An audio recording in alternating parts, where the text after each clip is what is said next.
नमस्कार। SBT news में आपका स्वागत है। पेश है 19 दिसंबर मंगलवार दोपहर 3:15 बजे राजस्थान की 15 बड़ी खबरें। इस न्यूज बुलेटिन के प्रायोजक हैं विनी केक एंड मोर। तो सबसे पहले एक नजर डालते हैं आज की हेडलाइंस पर। पीएम मोदी बोले, कुछ पार्टियां संसद सुरक्षा चूक को सपोर्ट कर रही। दिल्ली से आएगा राजस्थान का नया मुख्य सचिव, चौंकाने वाला होगा नाम। 92 सांसदों के निलंबन पर संसद में विपक्ष का हंगामा। ज्ञानवापी केस में मुस्लिम पक्ष की 5 याचिकाएं खारिज और सभी 25 लोकसभा क्षेत्रों में बनाए जा सकते हैं मंत्री। और अब खबरें विस्तार से। प्रधानमंत्री नरेंद्र मोदी ने मंगलवार को संसद सुरक्षा चूक मामले पर विपक्ष को घेरा। भाजपा संसदीय दल की बैठक में उन्होंने कहा कि विपक्ष ने अपने स्थान पर बने रहने का मन बना लिया है। उन्होंने कहा कि जिन्होंने संसद की सुरक्षा में सेंध मारी, कुछ दल एक तरह से उनके समर्थन में आवाज उठा रहे हैं। ये सेंधमारी की ही तरह खतरनाक है। भाजपा की संसदीय दल की बैठक संसद लाइब्रेरी परिसर में हुई। प्रधानमंत्री मोदी के साथ रक्षा मंत्री राजनाथ सिंह और भाजपा के राष्ट्रीय अध्यक्ष जेपी नड्डा बैठक में शामिल हुए। इस बैठक में पीएम मोदी ने कहा कि लोकतंत्र में भरोसा करने वाले हर व्यक्ति को संसद परिसर में हुई घुसपैठ की घटना की निंदा करनी चाहिए, पर कुछ पार्टियां सुरक्षा चूक के मामले को सपोर्ट कर रही हैं। दरअसल कांग्रेस नेता राहुल गांधी ने हाल ही में संसद सुरक्षा चूक के लिए बेरोजगारी और महंगाई को दोषी ठहराया था। इसे लेकर पीएम ने कहा कि मैं नहीं समझ पा रहा हूं कि लोकतंत्र में भरोसा करने वाली कोई पार्टी कैसे इस घटना को सही ठहरा सकती है। पीएम ने यह भी कहा कि विपक्षी दल हालिया विधानसभा चुनावों में मिली हार से परेशान है और अपनी बौखलाहट में संसद की कार्यवाही में बाधा डाल रहे हैं। राजस्थान को नया सीएम मिलने के साथ ही अब नए मुख्य सचिव की तलाश भी तेज हो गई है। वर्तमान सीएम उषा शर्मा का कार्यकाल 31 दिसंबर को पूरा हो रहा है। ऐसे में जल्द ही नए सीएस की घोषणा की जाएगी। माना जा रहा है कि इस बार दिल्ली से ही मुख्य सचिव आएंगे।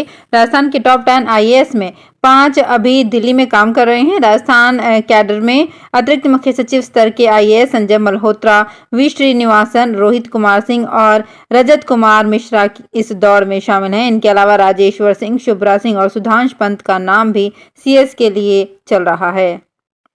संसद के शीतकालीन सत्र के 12वें दिन यानी आज मंगलवार को विपक्ष ने सांसदों के निलंबन को लेकर दोनों सदनों में हंगामा किया। इससे पहले विपक्षी नेताओं ने संसद भवन परिसर में गांधी प्रतिमा के सामने मोदी शाही मुर्दाबाद, तानाशाही मुर्दाबाद और मोदी सरकार मुर्दाबाद के नारे लगाए। हंगामे के चलते लोकसभा और राज्यसभा को 12 बजे तक के लिए स्थगित कर दिया गया। कांग्रेस नेता जयराम रमेश ने एक्स पर एक पोस्ट में कहा कि ये विडंबना है कि जिस भाजपा सांसद ने दोनों घुसपैठियों को संसद भवन में घुसने में मदद की, उसे निलंबित नहीं किया गया है, जबकि इस घुसपैठ को लेकर गृह मंत्री अमित शाह से बयान की मांग करने वाले इंडिया ब्लॉक के सांसदों को निलंबित कर दिया गया है। शीतकालीन सत्र में अब तक 92 सांसद निलंबित किए जा चुके हैं।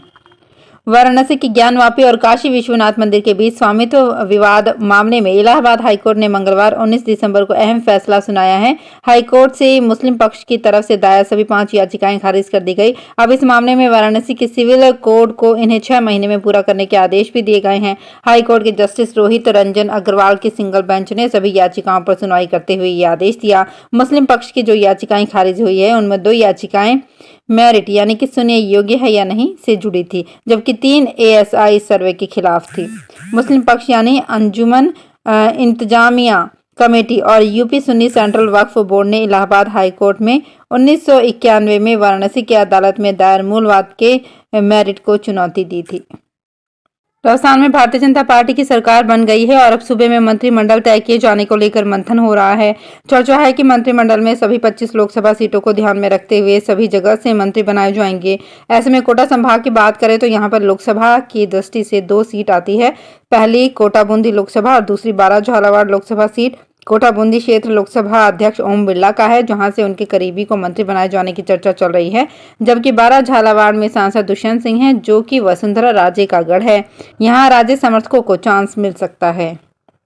सीएम भजनलाल शर्मा के पिता किशन स्वरूप शर्मा की तबीयत में अब सुधार हो गया है। किशन स्वरूप अब पूरी तरह से स्वस्थ हैं। उन्हें जयपुर के एसएमएस अस्पताल से डिस्चार्ज कर दिया गया है। अस्पताल प्रशासन ने बताया कि शुक्रवार रात को उनकी तबीयत बिगड़ने पर एसएमएस अस्पताल की इमरजेंसी में लाया गया था। जयपुर इंटरनेशनल एयरपोर्ट अपने भीतरी इंटीरियर को चमकाने में करोड़ों रुपए खर्च कर रहा है, लेकिन आंकड़ों में वो लगातार पीछे जा रहा है। आज से ठीक 5 से 6 साल पहले देश के एयरपोर्ट की जो रैंकिंग आती थी, उसमें जयपुर एयरपोर्ट लगातार 1 से 2 नंबर पर बना रहता था। ये रैंकिंग अलग अलग कैटेगरी में दी जाती थी, लेकिन आज हालात बदल गए हैं। अब जयपुर एयरपोर्ट व्यस्तता के मामले में 13वें पायदान पर पहुंच गया है, जो कभी 11वें पायदान से 10वें की तरफ जाने वाला था। वहीं जयपुर एयरपोर्ट फ्लाइट ऑपरेशन और एक्सपेंशन में भी पिछड़ रहा है। अहमदाबाद और कोचीन एयरपोर्ट जयपुर से कहीं आगे निकल चुके हैं। मद्रास हाईकोर्ट ने आय से अधिक संपत्ति के मामले में तमिलनाडु के मंत्री के पोनमुडी को दोषी ठहराया है। पोनमुडी को 2016 में इस मामले में निचली अदालत ने बरी कर दिया था। मद्रास हाईकोर्ट ने निचली अदालत के फैसले को पलट दिया है। हाईकोर्ट पोनमुडी को सजा इसी सप्ताह में सुनाएगा। तमिलनाडु सतर्कता और भ्रष्टाचार निरोधक निदेशालय ने 2002 में पोनमुडी और उनकी पत्नी के खिलाफ आय से अधिक संपत्ति का आरोप लगाया था। चित्तौड़गढ़ जिले के रावतभाटा में साल 2018 में हुई सफाई कर्मचारी भर्ती प्रक्रिया में गड़बड़ी की शिकायत की एसीबी ने जांच शुरू कर दी है। साल 2018 में इस मामले की जांच के लिए जांच कमेटी की गठन की गई, लेकिन किसी भी प्रकार की कार्यवाही नहीं होने से मामले में अब एसीबी ने जांच शुरू कर दी है। आरटीआई एक्टिविस्ट संजय कुमार जैन ने भर्ती प्रक्रिया में नियमों के कायदों को ताक पर रखकर अपने चहेतों और अपात्र लोगों को नौकरी पर लगाने का आरोप लगाया था। राजस्थान कर्मचारी चयन बोर्ड ने 21 जनवरी को होने वाली सूचना सहायक भर्ती परीक्षा स्थगित किए जाने से इनकार कर दिया है। परीक्षा तय तिथि पर होगी। कई अभ्यर्थी इस दिन सीटेट परीक्षा होने के चलते इस परीक्षा को स्थगित करने की मांग कर रहे थे।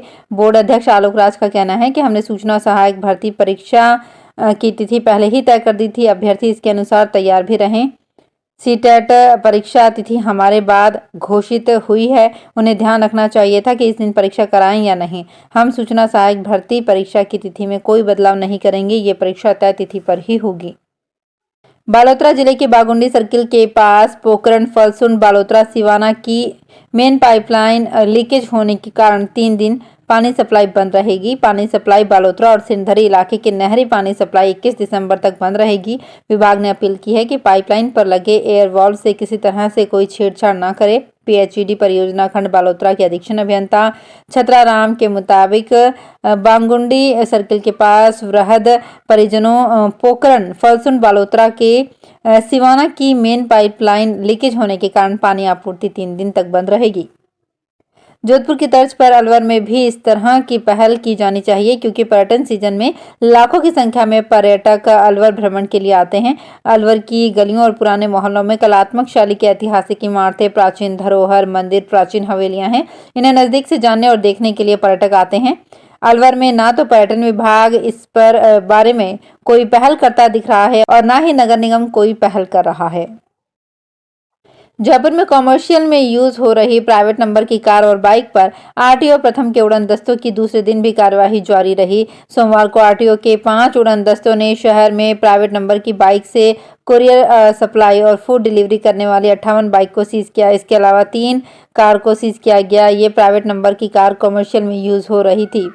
राजस्थान लोक सेवा आयोग की ओर से की गई स्कूल व्याख्याता कृषि विषय का पिछले दिनों परिणाम जारी किया गया है। इसमें 280 पदों पर भर्ती होनी थी, लेकिन महज 50 अभ्यर्थी ही योग्य मिले। चयन के लिए तय प्राप्तांक हासिल नहीं कर पाने के कारण ओबीसी ईडब्ल्यूएस कैटेगरी में सभी पद खाली रह गए। इस भर्ती में केवल जनरल कैटेगरी में सामान्य पुरुष और सामान्य महिला की कट ऑफ 182.26 अंक रही, जबकि इस कैटेगरी में विधवा और परित्यक्ता में कोई भी योग्य अभ्यर्थी नहीं मिला। सूरत के हीरा व्यापारी कौशिक काकड़िया ने राम मंदिर की थीम पर एक नेकलेस बनाया है।